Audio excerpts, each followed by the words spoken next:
Anlatalım Uygar Mina ismim Paula. Anlatalım can dilim. Anlatalım can dilim. Gentlemen and children. Merci. Assalamu alaikum. Can.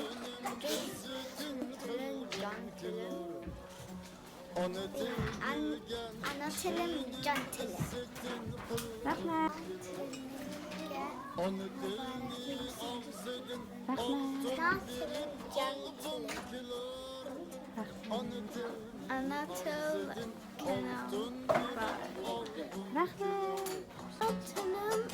öğretelim. Rahmet.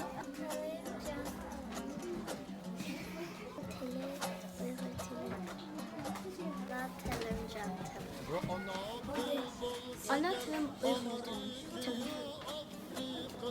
Anlatalım can.